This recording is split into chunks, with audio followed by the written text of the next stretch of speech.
What's up everyone? So I'm actually very excited for today's video because I think for probably the second or third time in my whole entire life, I've been actually able to make sense of myself and my life in general. The first time was when I got saved. That was around age of 15. I always had like a Christian background, but I never knew what exactly it meant to be a Christian. And that's probably what inspired my Misconceptions on Christianity series, and my blogs, which pretty much is showing at least my view on what it actually means to be a Christian, which is very different from what I previously thought what it meant to be a Christian. And so that was like a huge awakening for me, and I was like, oh my gosh, I get to know more of myself. The second phase was when I realized that I was an ENFJ, and it's like, oh my goodness, I'm not broken. There's not really something that's wrong with me. This is just how God wired my mind, and there's ways to develop this. There's ways to better, now embrace the things about me, who I am, my emotional intelligence, my ability to be able to, accommodate to others in such a way, and just a whole bunch of like other things, the weird thoughts that I have surfacing from my NI and everything that I don't want to share, a whole bunch of other things that you guys see me talk about all the time. That was when I discovered that I was an ENFJ and I got deeper into the cognitive functions. Then that really helped me further identify with myself, and it helped me further explore deeper in myself, and I'm still continuing to do that. Now I feel like I've hit a whole new level because it's almost like cake layers. The foundation is me. My identity is found in Christ as a Christian. My identity is found in Jesus and all of that. And then to transcend that identity, my individual identity, is like, ENFJ, whatever, that's how my identity is represented through the world. That's how he wired me. But now to put that last layer on top of it, or last layer, at least for right now, is the Enneagram. And I finally discovered, like, objectively, like, I don't even know what the word that I'm looking for is, just really, really directly what my Enneagram type is. And for those of you who just want to skip all of the BS, bad science, whatever you want to make that acronym, and just, go and skip and find out what my Enneagram type is, then you guys can go into the description where I'll have a timestamp where I reveal it and I start explaining my type in that. That way, for those, if you don't want to hear the process, then cool. But my goal right now is to kind of like take you through my Enneagram journey. And so for those of you who are willing to, like sit down, and I don't really mind whichever one you choose, but for those of you who are willing to like sit down and kind of like go through this journey with me, I'm going to take the time to explain that.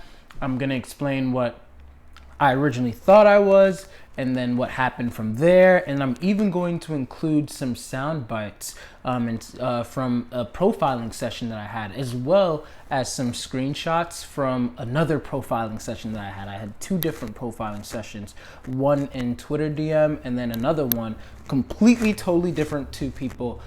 This one was on a FaceTime call with a practitioner / friend of mine who's also in my profiler training class for Personality Hacker.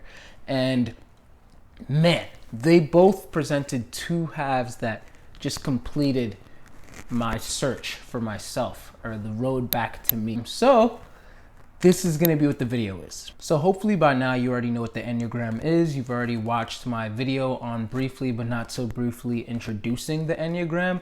And in that video, I did not really talk much at all about my type.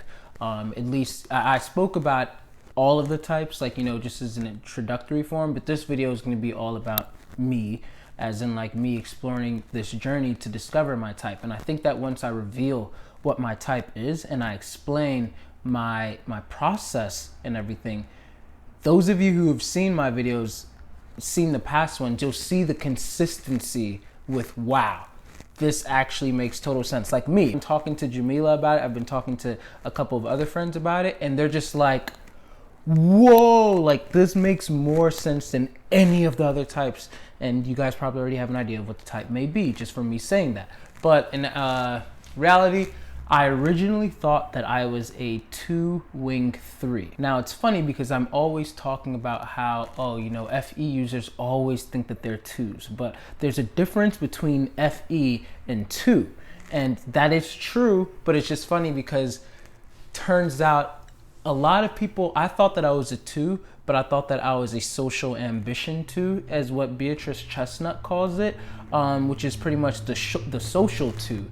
And I was reading a lot of the descriptions and everything, and although a lot of it didn't really relate to me in my sense, I felt like I didn't maybe resonate with it, then I was like, well, it says that, we subconsciously go to these things. So, I guess maybe that's part of my subconscious that I'm refusing to accept. I guess I really don't feel like it. I feel like I don't fall into cognitive dissonance. I am pretty real with myself, especially as of the past few years. But if this thing says so, then okay, sure, I'm going to learn to start accepting that. But there were some things about it that I was like, okay. But at the same time, kind of like my MBTI journey, where first I got ESTJ and then I got ESFJ, then it's like, ESFJ, some of these things aren't right, but hey, it can't fit me totally into a box, So that's what I was thinking with Enneagram. It's like, plus maybe my work on MBTI has made me healthy, or maybe because I'm an ENFJ too, then I'm actually more sincere with my willing to get people's needs met than actual 2s seem to be. So yeah, I thought that I was a social ambition 2, and even though once again I didn't really relate to some things of it, I just chalked that up to, this can't really box me completely as a person. I am layered. On top of that, I have a 3-wing. So hey, there you go. And then also the fact that I'm an ENFJ. And so all of these things, there's that. Plus I'm a Christian. So it's like, okay, just trying to throw in all of these factors that may be playing a part. But people on Twitter thought that was wrong. I started receiving a whole bunch of tweets from people, and they weren't trying to accuse me or anything, but they swore that I was not a 2, especially in comparison to Megan, who is a 2, Megan Lavoda. She's a ENFJ YouTuber on here, and she says that she's a 2 as well. And people were comparing us, and I saw that, but how can you guys see that? In my personal opinion, I'm just saying this in a very objective way. I'm not saying this to be, to start any type of mess. But just from how I saw it, I was like, yeah, maybe it's because she's the one who's not a 2. Maybe she's an 8. And I'm the actual 2, because let's just be honest, she's more assertive, she's more aggressive than I happen to be. And so I think that, and there's good with that. So I'm just literally talking about our differences, our explicit differences. And she would tell you that herself, that yeah, we are different in how we approach things, even though we're both ENFJ. So the fact that me and her were both ENFJ and we're both 2s, that was just, whoa, people couldn't really tell.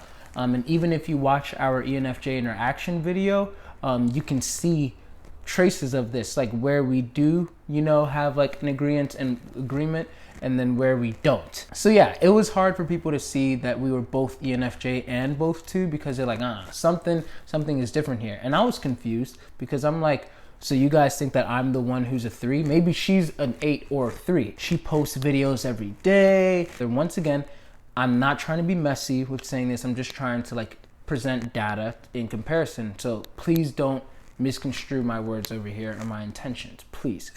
But I just saw her as, she was more driven than I was. She was more serious about the YouTube stuff than I am. And she's more assertive with her opinion. She has way more subscribers than I do. She gets way more views. She has a whole group, all of that. Even though I seemed to have a self-promoting thing, which we're gonna get into, I was like, yeah, I just feel like she's more driven than I am, and she's more of the 3 or an 8. And I think that her tri-type is 2, 7, 8 anyway.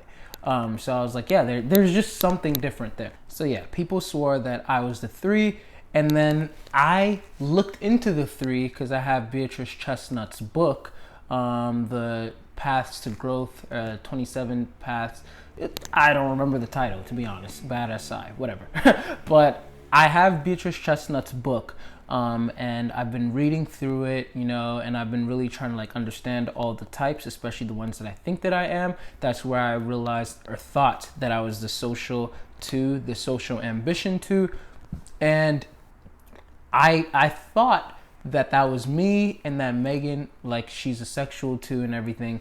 That's what it said. And although I haven't really like seen that side of her, then I was like, you know, once again, I was just starting to think like, well, why are you guys doubting me as the 2?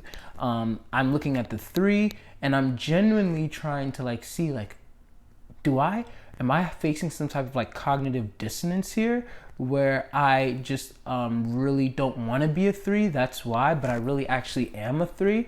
And so I'm looking into that, and I'm like, yeah, I mean, I don't know, I just don't fit this. Like, I know that there are 3s out there, and I know there's like misconceptions there and everything, maybe, but I would accept it if I really was after, you know, like vanity and all that. Like, I related to a lot of things about the 3. That's why I accepted that I was a 3 wing. But the core things about the 3, I felt like I wasn't relating to until I was put into a conversation with Cosmo, an ENFP on Twitter, and Kat, ENFJ on Twitter.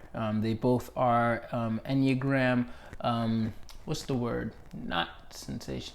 Enthusiasts. They're both Enneagram enthusiasts, and since I would like to think that I know a lot about it, but I always end up knowing that the more that I know, the more that I actually don't know about Enneagram, I was totally open to having that discussion with them because I didn't want to be in a cognitive dissonance state. So I sat down with them, and I started pouring out my soul. You know, I let them ask me whatever questions that they wanted. And I'm probably like showing a few of the screenshots here, so you guys can like take time, like pause it to read a few of the things there if you guys want, and like to better understand like where a lot of my cores, like where a lot of like my things are coming from. And going back to even reread this conversation now, it's like all of this stuff makes so much more sense after like looking into it. It's not that I was resistant to being a 3. It's just that it didn't make as much sense to me. It didn't really resonate with what I perceived myself to be. And that I kept on getting was like, well, you know, 3s create images. Like they're in the image center, so they create an image that's not really them because they believe that they kind of have to perform in order to get the recognition and stuff that they desire. They have this insane drive to be admired and, you know, stuff like that. And I just kept on thinking to myself, I do have aspects of that. I do not deny it. And I'd like to think of myself as someone who does accept the worst parts about myself. Like, I want to know the truth about myself because as a personal development coach, I have to be taking my own medicine. I have to be growing in my own way. So if this is accurate about me, I want to know it so that I can continue to grow. So I started reading up on the 3, and I started really trying to understand the 3 after that profiling session with Kat and Cosmo. And I was like, wow, I'm really, you know, I still don't relate completely to this, but I'm starting to see how I really probably am a 3. And the thing that sold me the most, the reason why I believed that I was a 3 the most was because I did not disintegrate into an 8. Kat made the point that 2s, it just, if you're looking at the system, when they disintegrate into 8. And I did not do that. I don't have this like lash, like, hey, you know, like, don't you guys see that I've been meeting all of your needs? And I get like aggressive and assertive in that way.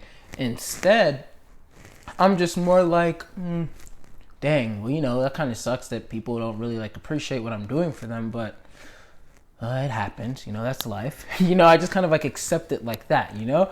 And so the fact that I didn't disintegrate into 8, and in fact, I saw the disintegration into 8 as a bad thing. I was like, oh no, like, yeah. That immediately made me give up 2. So I was like, then I have to be a 3. But then I'm reading about the 3 and it's like, yeah, I relate, but just like certain parts of me though. But maybe this is the cognitive dissonance again. I have to sit with this more and really see if this is all subconscious stuff that I'm just not relating to. But then when I dig deeper, I'll be able to see like, oh shoot, I really am a 3. So I got to a point where I was finally accepting it, that I was a 3. And Kat said that I was, from her own words, she said that I was a very healthy 3, and that if anything, I was integrating a 6, which is apparently the growth place for a 3. I would have never considered 6 because I thought that 6 was just something that, just pretty much like wasn't like as much of a part of me. But then again, I don't really know much about 6 either. I was like looking at myself and I'm like, well, yeah, maybe it's also because I'm an ENFJ once again. So my type probably like interferes with how, the 3 type really comes out. Maybe because I'm an ENFJ, even though Beatrice Chestnut says that 3s are not as emotional, or they're not emotional, because emotional can mean different things. I don't consider myself emotional in a certain aspect, but they're not as empathetic, and they feign emotion oftentimes and stuff like that. I was like, I really don't relate to this stuff. They're at the back of Beatrice Chestnut's book, they have pages comparing the 3 and the 2, and I was like, yeah, maybe I'm like a mixture of both. Maybe it's because I'm a 2-wing, so it's like, okay, so I guess I am a 3-wing too, and all of that. And I'm starting to accept it. I'm starting to like grow into it. And also one thing that I was really getting into was like, looking at the instinctual variants. None of them really fit me completely, but one thing that I found interesting was that the self-preservation 3 was known as the counter 3, which is pretty much, it falls into this paradox of, in its chase to be perfect or whatever, then it actually strays away or runs away from vanity, which is the 3's vice. So that was something that I personally didn't relate to. Like, I was like, I really don't see myself as a vain person. Yes, I know. On my Twitter page, it looks like, I'm like self-promoting and stuff like that, and we're gonna get it to that. But I was just like, but my motive behind it, I know how it looks like, but if you guys knew internally like how this was, I really don't think that's exactly the full picture. I think that's only like a fragment of it.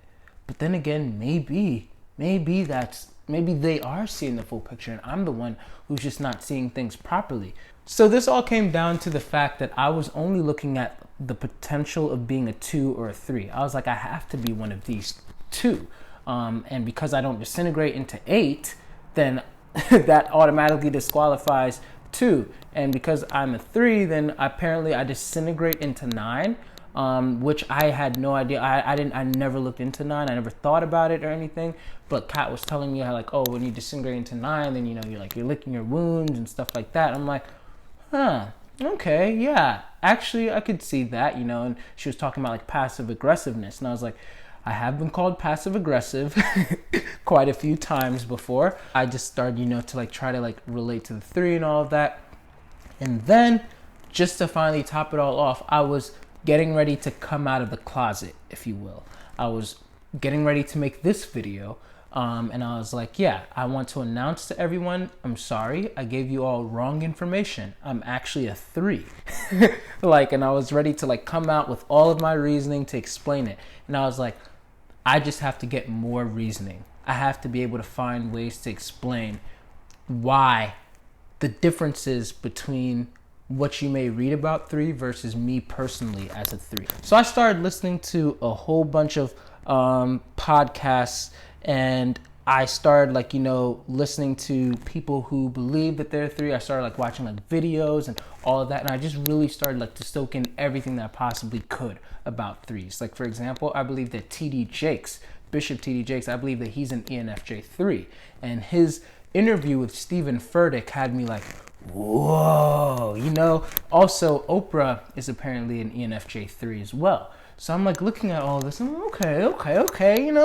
This isn't so bad, And I'm just thinking to myself yeah, maybe this is what I really am. And once again, the self-preservation 3, in their strive to become perfect, they run away from vanity. So it's oh, well, to be admirable, to be admirable, you cannot be vain. And so you have to like stray away from vanity in a way. And so I'm thinking about all of this, and I just wanted to explain. So here's some stuff that I wrote down. Thought I was a 2-wing 3. Kat helped me see I'm actually a 3-wing 2. And then here's my past struggles versus current struggles. Stuff like, oh, I haven't failed yet. Like reframing things, like, so that's why it's not a problem. It's just more of a challenge. Like that's the kind of like vocabulary that I might learn to use. Like, oh, like I just try to reframe things in a positive manner.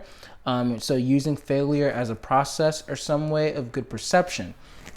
And the fact that I also don't sit and complain for long periods of time, which is something, I just don't like to like sulk in my bad emotions, which is different from my 4 wife, Jamila, who's also an ISFP, so FI dominant. She just loves to like sit in her feelings a lot of times and like kind of like, not in a bad way, but like she has much more, like she says it herself, like she's more attracted to negative emotions. But as for me, I'm like, I try to like avert away from that. I try to keep a positive, upbeat attitude. So I'm like, okay, yeah, maybe that is me. Misconceptions on me as a 3. I'm not as obsessed with image, in my opinion. And I put in my opinion because I was like, well, they wrote that, maybe 3s don't know this. It's subconscious. And of course, how are you supposed to argue with that? If I'm blind to something, then of course you're always just going to tell me like, well, Denzel, you don't know that you actually are obsessed with image. And I'm like, but I really feel like I'm not. I really don't think that I cater some type of image. I didn't relate to that whole thing about creating an image, a perfect image to, whatever. I think that I am driven to personal development for sure. But I didn't think I was as much of image oriented, even though I did admire other people. But I think it was coming from a different place. It wasn't coming from a place of like vanity and stuff like that. But once again, I was starting to think, well, maybe it's just because I'm a very healthy 3 and I'm an ENFJ and I'm a Christian. The next point was I wasn't as superficial. And I really felt like I wasn't. I didn't even pick up on my style until I met Jamila. Before then, I was just kind of like, I didn't really care much about style, or I tried to, but I dressed horribly, and we're not going to go back to those days. But I just felt like I wasn't really superficial. I always did want like something like deep. And I kind of like, thought about deep things a lot of times, especially as a Christian. I was looking into a lot into like theology and, stuff like that.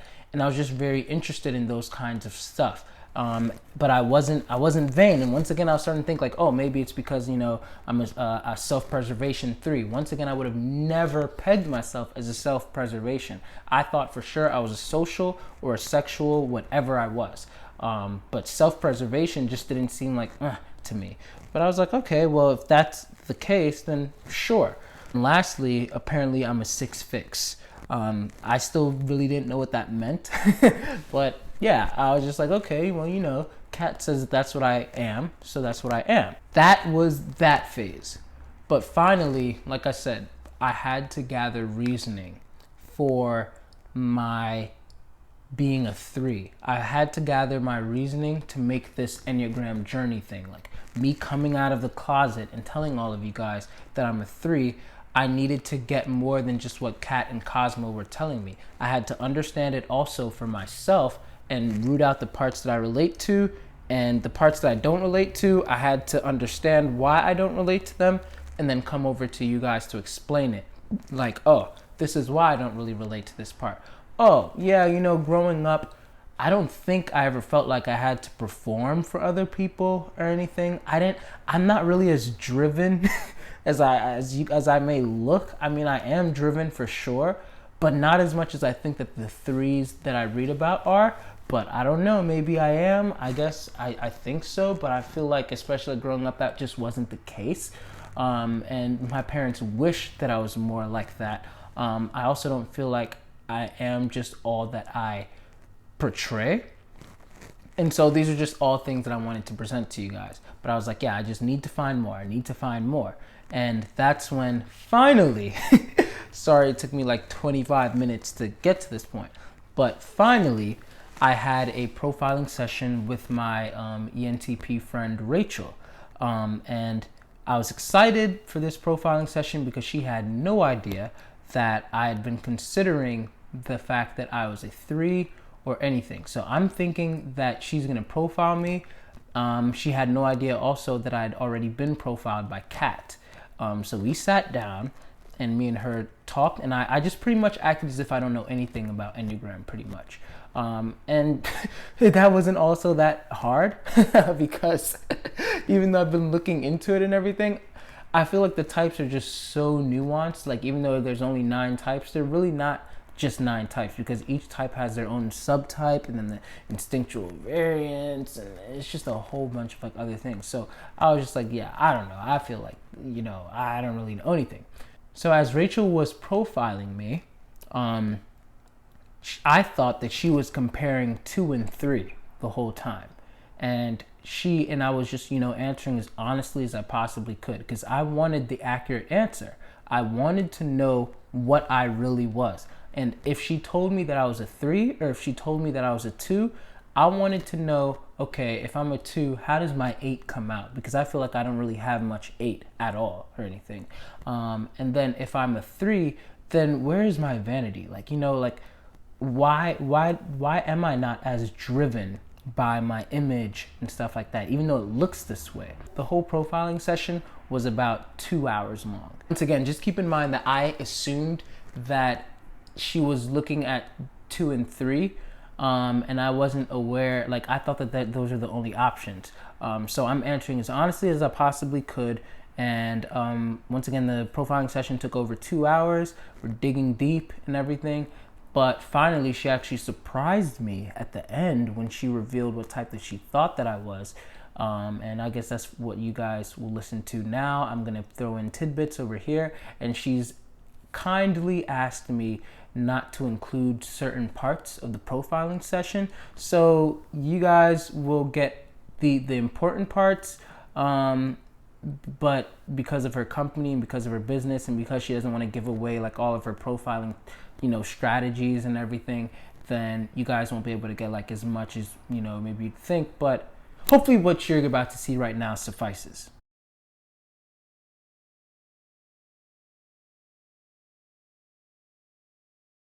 I'm planning on posting a video for my YouTube channel. I'm going to introduce Enneagram, the little that I know about it.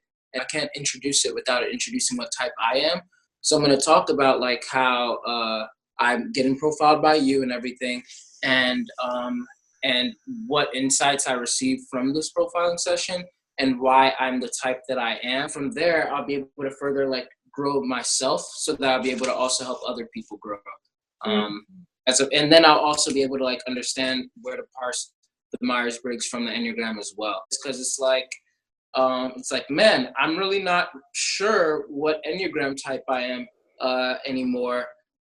And I just want to be able to have good reasoning, kind of like what you did, kind of like what I did with you, where you thought that you were ENTJ, and then I was the expert, and then I came in and I profiled you, and it's like, oh, you're definitely ENTP. You're not an ENFJ or an ENTJ. You're not an ENTJ.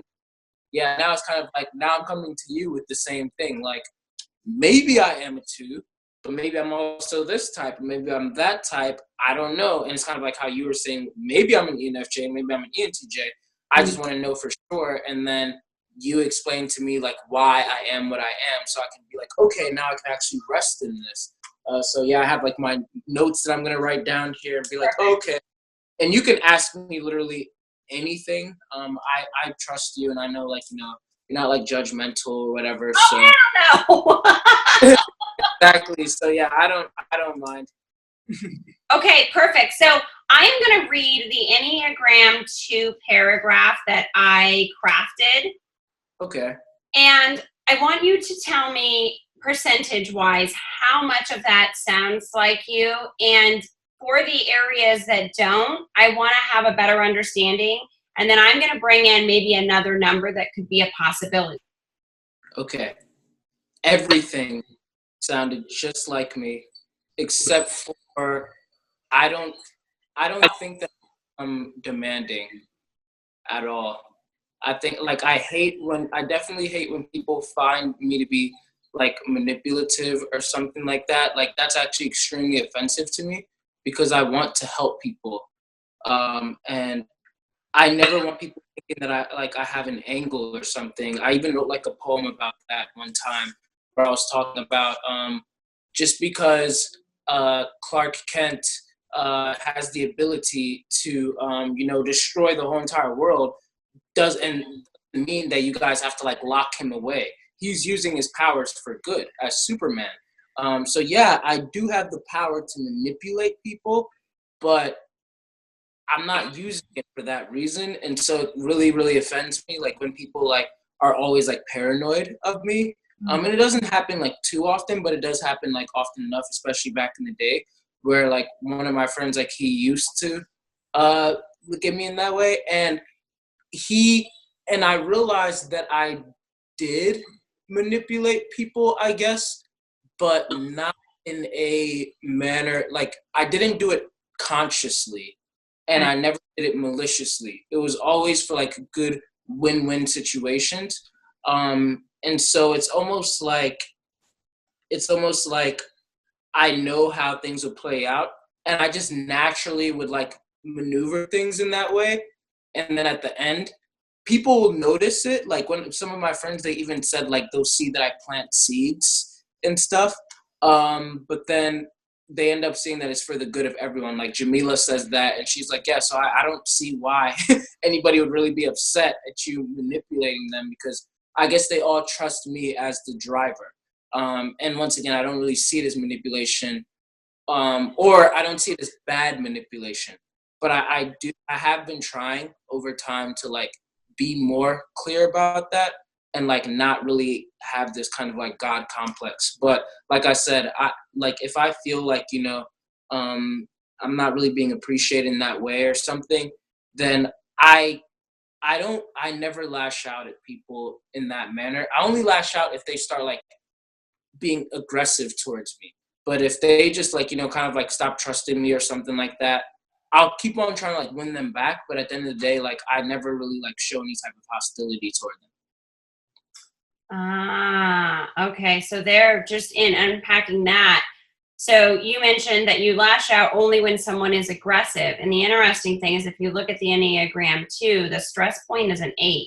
So you're absolutely right. Like you almost confirmed it just in that statement alone, saying, hey, this is what happens to me when somebody comes at me really sideways in a negative way. I'm going to say F you and go full forward. That's your stress point. And that aggression, that anger, that it's just like something you see, you recognize it, kind of like a Donald Trump. I hate to use that as an example, but it's true. Like his just overall in your face, F you, my way or the highway. Your opinion doesn't value, other people's opinions don't value. Screw everybody. It's this way. Like, and that's when you're turning into that, like, I'm going to get back at you. I'm going to lash out at you. Right. Am I interpreting that right? Yeah, sort of. My lashing out is like um I never really yell at anybody.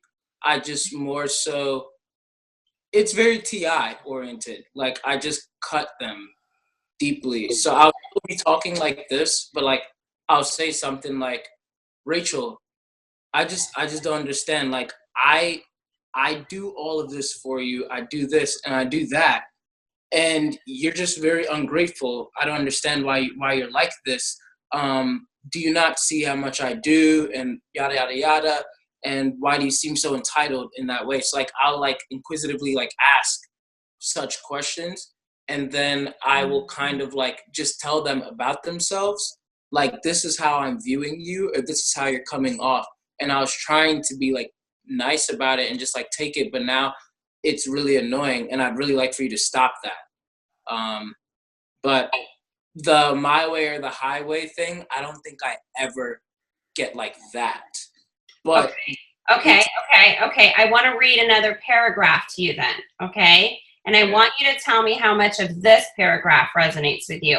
And we're going to look at it in relation to the first one where you said most of it except the demanding part. Okay. So we're going to parse those two out. That whole last part for sure was very resonating with me. I'm very agreeable with people. I definitely see perspectives a lot from other people. Like that's actually what I pride myself on, being able to see where everybody's coming from, even if I don't agree with them. And I just like to be reasonable with people. I like to I like to sit down and talk with them so often that I will, even if I don't agree with where they're coming from, I can debate it and almost even look like I'm coming from their side. I like to make sure that people are not defensive at all, because the moment that the person gets defensive, then that's when they're not willing to learn anymore or to accept that they're wrong about something. And so I avoid, and that's why I was saying like I kind of avoid like lashing out at people, but instead I try to like always show like, hey, I'm being gentle hearted, I'm being, this, I'm being that. Please return that, so that we can have discussion and agreeableness in that way. But yeah, that's why I also relate to the I rarely show like an actual like anger towards people. In fact, people often tell me that they can't see me hating anybody or being angry at anyone. I don't think that I get sidetracked by trivial matters or anything. I don't think so. Well, and I think part of that can be because of the fact that you're an ENFJ. And see, on the flip side of it, from the Myers-Briggs perspective to the Enneagram, you've got the Enneagram to the Myers-Briggs, because you're right. That's more of like, this is how I'm going to make a decision. And making a decision doesn't necessarily pair with this very well, but putting that in as something that's consistent along what I've read through all the multiple books about this specific type is like that keeps coming up, but it's not always. And I think, again, it just depends. Okay, so I'm going to parse this out differently. I'm going to read you two different adjectives kind of describing the types. And I want you to kind of say, okay, most of those sound like me or most of these. And if you can like jot them down, like every time I say a word, put like a check mark and put like kind of draw a line down your paper, a small one. And then, just put A and B and then tell me how many you have on each of those columns. That will be helpful. I put a question mark next to it because I know that people have referred to me as dramatic a few times. And so that's definitely there. Like Jamila says that I have to act out everything, which is very true. So yeah, that is something. And I do like tend to capture the attention in rooms and stuff. So yeah, that being said, I think that I relate to everything in column A. And then in column B, I think I related to everything except stubborn. I put an X next to it. And indecisive, I don't think that I'm indecisive. I think I'm pretty decisive when it comes to, and I don't know if this is the ENFJ in me, but like if I'm deciding like what's best for everybody, then I'm pretty good at that. But if you're like asking me like, oh, Denzel, what do you like? It's kind of like dependent on what the other people want in a way. Okay. Yeah. Okay. So then you don't have like that push-pull paradoxical, like the one word that I use to describe myself is paradoxical. So you don't ever have that like inner conflict of like this, that. I'm not sure which direction to go. I don't know here or there. You're pretty like, I'm sure that this is the path.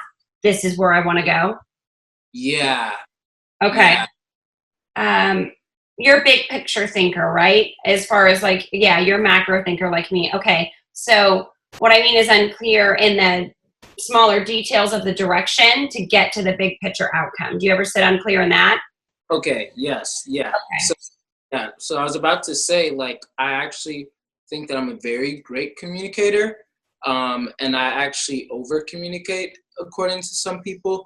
I'm very thorough with it, Okay. but when it comes to details and like, oh, this is exactly how we are going to get there and stuff like that. Yeah, I'm more abstract. It's more of like, I know somehow we're going to get there. I just don't know how exactly yet. Okay. Yeah, I don't think that I'm stubborn. I mean, Very kind of like what you said earlier, like affable and agreeable. And like I want to understand where other people are coming from. And stubborn people actually annoy me. But I like for people to see me as, wow, he's so open-minded that he really does understand where I'm coming from, even if he doesn't agree with it. and they see that I'm like open to seeing where they're right. Okay. Because I want to know what is right. If I have opinions on what a fictional character's type is, then I will explain to to the people like what my reasoning is, Mm-hmm. and I'm open to being wrong and hearing their perspectives, and I'm not stubborn as in like, no, this is just what it is. But I'm open to actually considering what they think, as long as they've made sure they understood where I'm coming from. Then I'll also try and do the same with them, because at the end of the day, I just want accuracy. So even when it comes to like stuff like Christianity, yeah, that's how I am as well. Like, and I think it's because I've spent so much time thinking about Christianity and all of that and my faith that yeah, I've had like conversations, but I wouldn't see it more as like stubborn, but more so as in uh, nobody's been able to dissuade me from it, because my faith is something that I've experienced myself. And so I do believe that it is right, even if I can't empirically prove it. Okay. Are you familiar with the basic fears of each type? Because that's a school of thought that I really like. I'm familiar with some of them, yes. Okay. So do you remember the basic fear for the 2? Yes, is it pride? No. So the basic fear is like being unworthy or unloved. Oh, yeah. Okay, yeah, then I'm not that familiar with them, but yes, being unworthy, unloved. Yeah. Is Yeah, that like a fear, like a true, it kind of brings this thing up in you, like if I was never loved, kind of how Antonia uses the firm model when she's explaining the UETI. It's supposed to give you that level of discomfort when you hear that. Like, no one loves me and I'm completely unworthy of love. Would that scare you to that level? that would definitely scare me for sure, Okay. but I think I don't know how I'd even word it. Okay, so maybe you can put it into words for me. Mhm.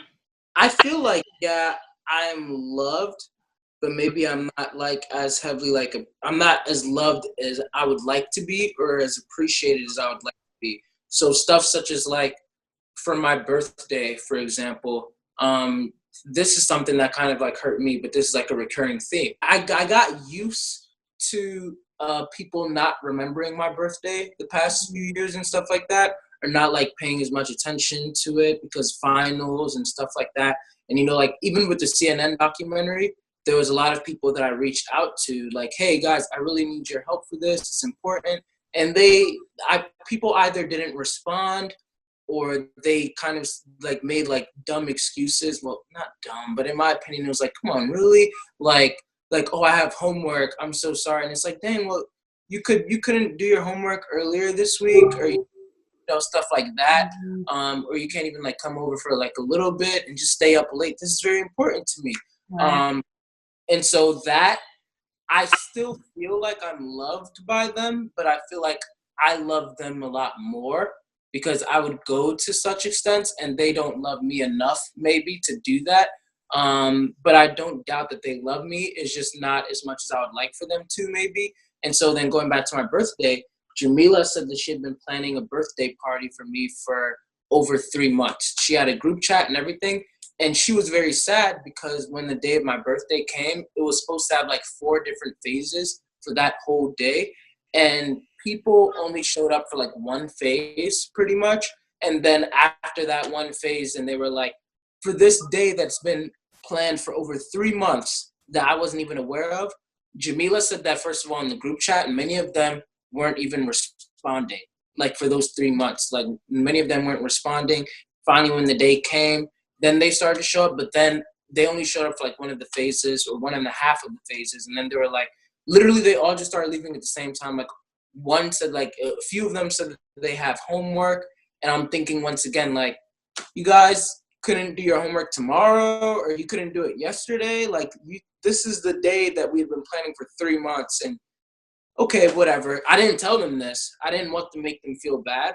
but like I was kind of like, dang, like how important am I to you? And then some of them were like, yeah, we have to go to Walmart, and I'm like, Walmart, like, like, and it just made me feel some type of way. So, but once again, I didn't make them feel bad. I feel like they don't even know that I felt some type of way during that. And so that's what I mean by like, I didn't lash out towards them. I'm still very kind towards them, but it kind of just made me feel some type of ways. And like, dang, like they loved me. I believe that. But if it were me on the other side, I would have stayed behind. Like, and so I don't know if that fits in with what you mean. Like, it's not that I'm totally like unfearful, like, oh my, like totally fearful, like they don't love me. I do believe that they love me, and I believe that they think that they love me, but they may not know how much love I might need, I guess. Okay. Yeah, or appreciation, stuff like that. The top ones are quality time and words of affirmation. Okay. And that's how you receive love? Yeah. Okay. Quality time being first, and then words of affirmation being second? Yeah. And I think that's also how I give love too. Okay. So you give and receive the same. Yeah. Okay. I remember you telling me early on that connection is one of your greatest needs. So it's the biggest one.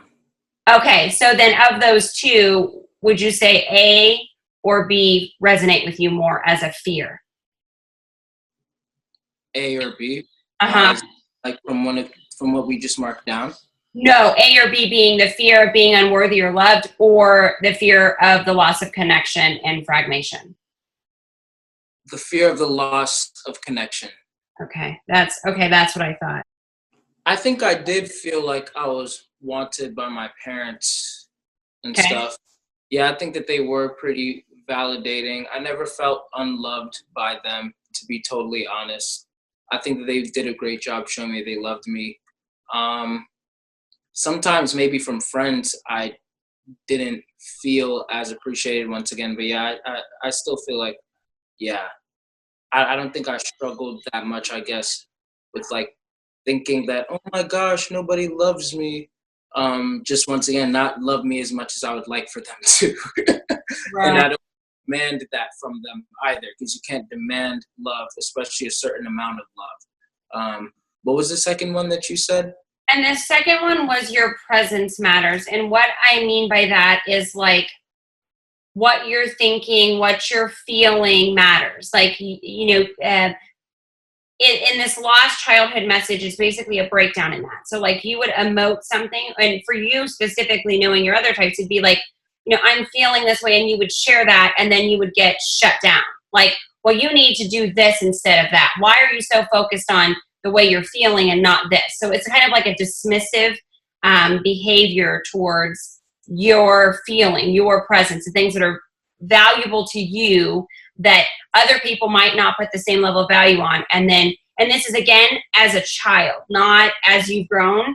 So thinking back to like being a kid, when maybe you go up to your mom and you're like, mom, like I really love whatever, and your mom's like, no, that doesn't make any sense, or not, maybe not like that brash, but you know what I mean. Like it's just a discounting of the things that you valued as a young child. So you felt like maybe I shouldn't share that I'm imagining my friend and I being in a relationship because that's not accepted. It was more like a these are more accepted things versus these are not.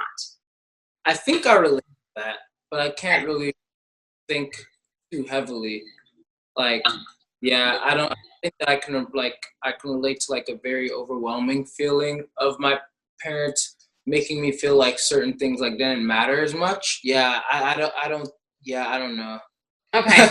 That's a definite blind spot, I think, because what I'm finding with this one specifically and how I'm trying to modify it is that a lot of times if I start to read you the stress points of what that lost childhood message is, people are relating more to that than they are to the actual one that describes the type itself. So that's kind of like a blind spot, because in that moment you obviously were stressed, so your stress mechanisms are coming up, and now you're reacting in that way. So people associate more with the reaction versus the feeling. So trying to parse those things out. That's really what it boils down to. And that's really hard because that's an unconscious thing versus the reaction is conscious. So people go to their like conscious point. Wow. So, yeah. You feel more connected to the heart triad. Okay. Why? I think I'm very passionate about helping people. I don't know if it's just my empathy or what, but like just very passionate about helping people, making a difference for sure is a big thing for me. And just all like influencing people to become better, to grow, to have impact. And yeah, just to overall help people to think better, stuff like that. While when I look at the other triads, I feel like maybe I feel like I have like 5 in me from what I know, but from what I think about, like 5, they're like super super detached, and I see myself as like a very I'm there and I'm present with people kind of thing. I don't think that I'm like a very detached person. And then when I look at what's the one? So 9, 1, and Yeah. So what you're describing is more of the characteristics that show up for the type than the actual triad itself. So like at this point, we zoom out to like 30,000 feet and we're looking at grouping specific types together. And so it's real big picture. So they try to find descriptors that align with all of the components within each of the individual types. So they take the detail of the type and they zoom out. So for the instinctive triad, we have the 8, 9, and 1. Some people refer to that as the body triad. And so these types tend to have problems with aggression and repression, meaning, you know how you said you never get angry? That's not healthy either. So like being able to exude your frustration and anger at someone is healthy, but the reason behind it, that underneath ego, and you know the whole like IG ego thing from Freud and how he specifies like these things can get in our way and this is like unconscious. So that ego message basically is there's a great deal of rage that you refuse to let the world see. So like you value keeping that inner rage in, which usually equates to like ruminating a lot on things. So like you just explained, like I am not going to say this to somebody even though that's how I'm feeling. But even months later, you're still ruminating on that feeling because you didn't take it and say, I'm going to release this out to the world because I need to, because that hurt me. But I'm taking that and it's becoming inner anger, inner rage, but never outer anger, outer rage. And you pride yourself on not doing that. So that's what the 8, 9, and 1 triads are. Now, this gets confusing because the 8 is in this triad, right? And they're known for like projecting it out, right? And that's because their relationship with anger and rage is I'm going to blast it. And then the other types are more like, I'm not going to blast it. I'm going to repress that. So each type has a repression and then I'm going to just make it all come out and you're going to feel all that. I definitely don't blast it. And I think that if I repress it, if anything, the ruminating thing, I'm not 100% sure of. So I'm going to do this and then you can let me know what you think about it. I don't think I hold grudges or dwell on such things. Usually I ask myself, is this something that I should be angry about? And so I start thinking about like, oh, well, maybe they just don't know better. Like, so for example, like my party that I was talking about just now, it's like, well, should I really be angry about this? Or they just don't love me as much as they should, or they don't appreciate me as much as they should. Or I'm looking at this differently and they really couldn't have, done as much, like they couldn't have done their work in advance. Or I should be grateful that they at least came for at least a little bit of it. So these are the kind of thoughts that I have to kind of talk me away from actually being angry at them. And that's why, like, even some of them, I was hanging out with them like yesterday, and I wasn't, I wasn't showing of like anger, and I didn't feel any type of inner anger toward them. Sometimes I can like feel a little bit like distant maybe inside, but more so because I don't want to overvalue or over idealize the relationship like that, in that sense. But yeah, I don't think that it's like a repressed anger that's like I feel it in here but I just won't show it. It's more of like I talk away that anger. But would that still be the same thing? Well, I think defining ruminate is more important. So it's to think deeply about something, and what you just described is you thinking deeply, meaning you're asking yourself, should I be angry? That is ruminating. But I think, again, because we keep hearing rumination being such a negative thing, the flip side of that is there's a positive piece to ruminating. A lot of NI users will ruminate a lot. A lot of TI will ruminate. When we're doing this subjective thinking or feeling internally, that's when we start to like ruminate. And it's not necessarily negative. Now that goes back to like different parts of our brains, and like how we ruminate, that is all dependent on us. So it sounds like you've got like from Dario Nardi's work, like a section of your brain that wants to see happiness and joy over sadness. And that's just brain wiring. So like I'm saying, you got to parse out all these things. It's really challenging to be able to do it. Okay, but now you did speak to the fact that you don't feel like you have problems with regression or like holding in your anger or rage, right? You said you don't have an issue with that.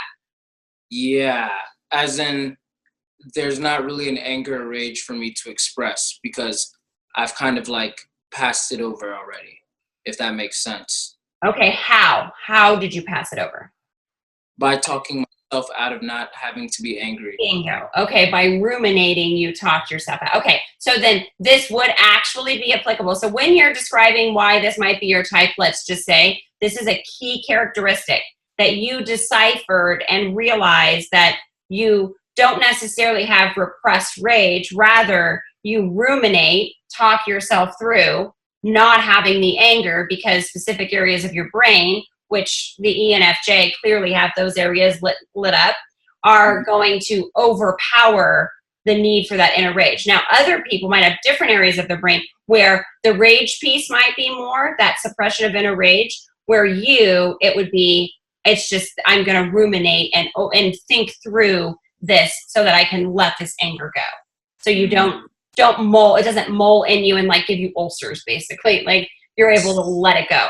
And so that's the part of the instinctive triad. And then the feeling triad, which you were equating to, this is the actual identification around the ego of that triad specifically, or they call it the heart triad. So it's feeling triad or heart triad. This one, believing the stories about yourself and your assumed qualities are your actual identity. So underneath that, there's a great deal of shame because you've identified with characteristics versus identifying with your true self. So it's kind of like I've spent my entire life being a chameleon or wanting the approval of other people, that I don't know who I truly am. So like that inner self-confidence is almost null and void or non-existent. Yeah, and that's where the shame comes, that deep-seated, rooted shame. And it's like a constant in the life of the 2, 3, and 4. And they're going to either blast it out or, again, they're going to take it in. So for the 3, we know that they're performers. So they're going to take it all inward, and it's going to drive them forward to performing and being more chameleon-like. Whereas with a 2, it's very different. They're going to kind of change the reference frame of the way that it's delivered, because they're going to be like, oh, well, there's got to be some generous assumption or positive way of seeing this. So I'm going to choose to see it that way instead of seeing it this way. So then of those two triads that I just described, which one sits with you? Well, it's still kind of tricky, to be honest.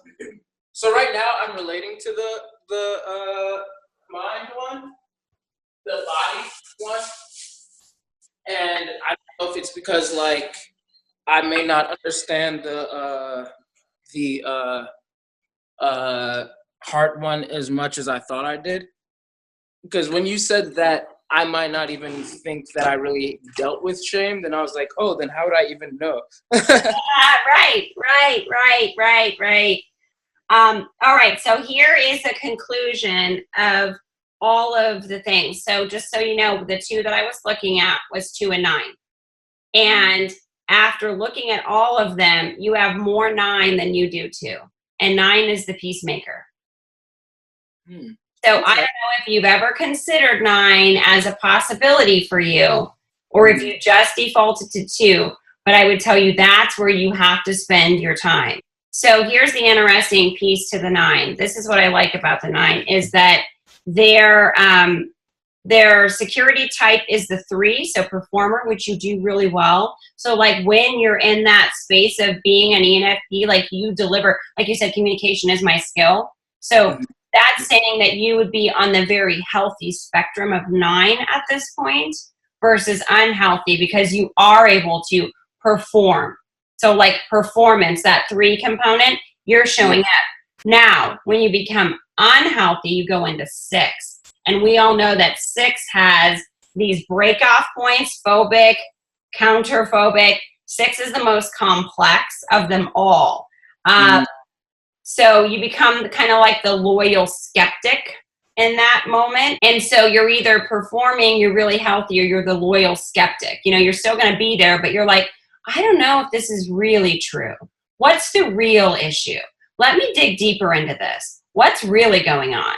And that's going to be the loyal skeptic in you versus the 2, where again, we go to that 8, which, I mean, when you told me that aggression doesn't resonate with you at all, there's no way, because you would have aggression. You would be passive aggressive. You would absolutely, if you were a 2, you would absolutely be passive aggressive.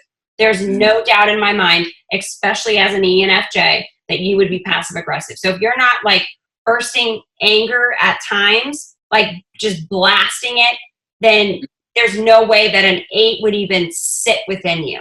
Like it's almost impossible. But if it's just a blind spot for you, and others would say, yeah, I see your passive aggressive tendencies, like then you would need to explore that too further.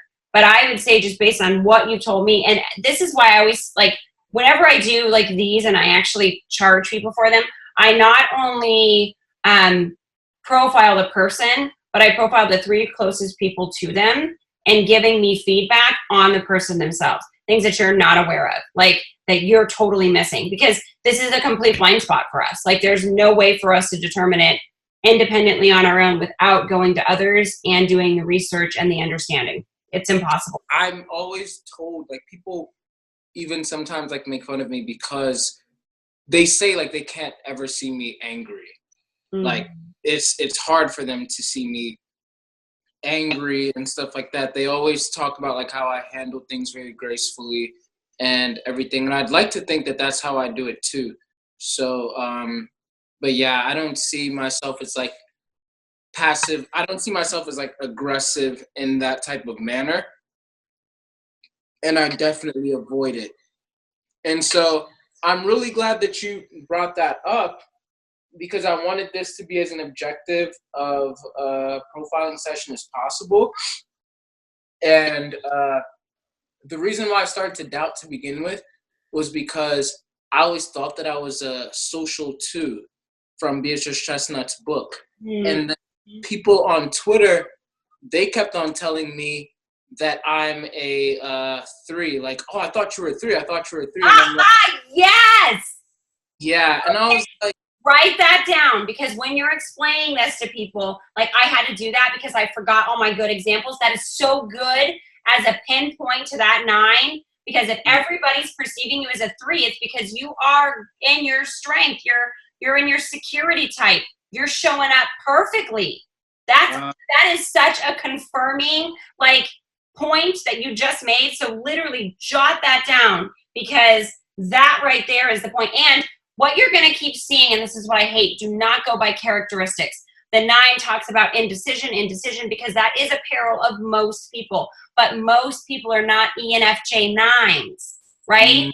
So you've got to understand that ENFJ is going to pepper the hell out of your type. Like, I refuse to take 8 as my type, even though everybody was telling me, because I knew internally I'm an ENTP.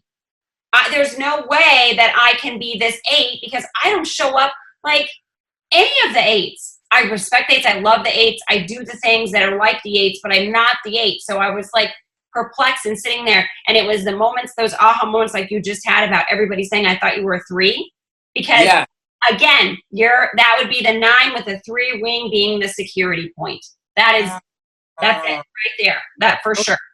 So there's this other ENFJ on there. She says this, and she profiled me in a chat. And so what she came to was that she said that she was seeing that she thinks that I'm a 3, but I'm a weird 3, because she said, first of all, the reason why she doesn't think I'm a 2 is because I don't go to 8. I never knew that. Yeah. Like, you don't go to 8 at all. So that's I confirm 100% from what you've said. You have to drop the 2. I'm telling you, it's 9. If you think it's possibly 3, okay. Oh no, it points to 9, but I see 9 more than 3. Yeah, and that's what I'm like just explaining to you now, just to like have like everything fully set, because I wanted this to be as objective as possible before I presented this other profiling session. But what you're saying now, I haven't looked into 9 before, and so I didn't know that 9, when they're growing healthy, they become a 3. So it's kind of like you and this person, y'all are pretty much saying the same thing. Y'all are all seeing 9, 3, and 6. Bingo. Yeah. And so, not the 6. Not the 6. The 6 is either going to be your stress point or your strength. Okay, either or, depending on if you're a 9 or a 3. But again, if you've spent time on the 3, I'm clearly seeing initial type being 9 with a wing of a 1. And I say, because you're not an 8 wing. And the reason I say 1 is because you're like, I want accurate. You talk about TI more than a 3-year-old TI would ever show up for an ENFJ, just our conversations. I would almost put it at a 10-year-old level for you, which would be confusing, meaning I know why now. Your TI is showing up so much because why? Well, think about it. Like, you're a 9, 3 is the performer, 6 is the loyal skeptic, 6 wants the information. You're showing that TI way more than you would. And that's what happens with having 6 there as your stress type, because that's where you default. You're like, I need more information. I need it all. I want to know right now. I want absolute truth. Like, I have to have that. I'm not moving forward until I have that. That's how a 9 will channel the 6, by wanting absolutes in understanding, not absolutes in life. Like, I'm fearful of stepping outside of my house, right? Like, they become more phobic, counterphobic. You're not dealing with that from that perspective or level. That's just, this is what happens to me when I'm super stressed. I'm going to be like this. I need to know what's going on. I have to. It's imperative. That is your 3-year-old combined with the 6. Wow. That resonates. No, for sure. Yeah, don't spend too much with the 6. I would say really think about the 9, and you've thought about the 3, but I would ditch the 2 altogether with that 8. We're both saying the same thing there. We both agree. So don't even consider 2 a best fit type for you at this point. Okay, and I think my last question then would be, so you said 9 week 1, and I've written that down. So then, based off of this session, what would you say is like a description then about like what you've observed, and then what my most fit type is, if that makes sense? Again, this is unconscious blind spot, hard to determine independently on your own. I love that you told me somebody else also took the time to really dig into the Enneagram with you and recognize the same things I'm recognizing. We're both just seeing it from different angles, which validates that you've got 2 people that don't know each other, kind of like Dave Superpower's concept. And you can rest into 2 not being you. Yeah, I would say you're a major ENFJ, and I could see how you would think too. I could easily draw that correlation. I could have easily picked 7 for me on the Enneagram too, because those are a lot of characteristics about me from my mental wiring. But that's not really me when I'm stressed and in that fear point. And I think how you view the Enneagram versus the Myers-Briggs is critical. So like understanding the Enneagram is just saying, this is your fear, this is your first trauma, this is how you react to stress. That's all it's telling you, nothing else. So it's your deep growth work for stress when you're stressed. Whereas Myers-Briggs saying, this is how I process information and make decisions. So they're both so different, but they blend with circumstances and experiences. So it gets pretty complicated. Well, yeah, I think that's all my questions. And I'm going to look into the 9 now. Yay! I can't wait. You have to tell me. I cannot wait to tell me all the things. So do you have anything else that you're wondering from me? Like anything else I can answer right now? Not yet. Yeah.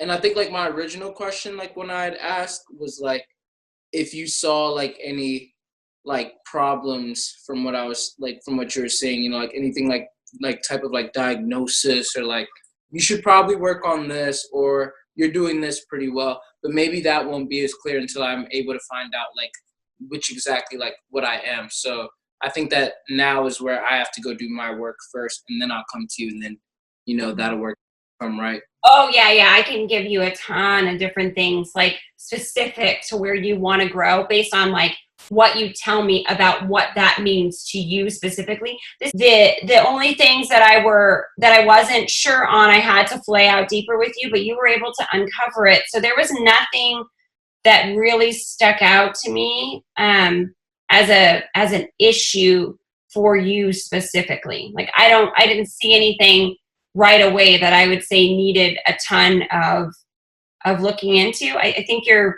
open framed. I mean, you're curious and you're decisive, and those are all like that's hard to come by. So you've done a lot of this work on your own already, and I can clearly see that. Like if you would say refer me to a counselor, I'd say I'd only refer you to counselors that see counselors at this point because you're that good, right? Like that's I appreciate that. no, for sure.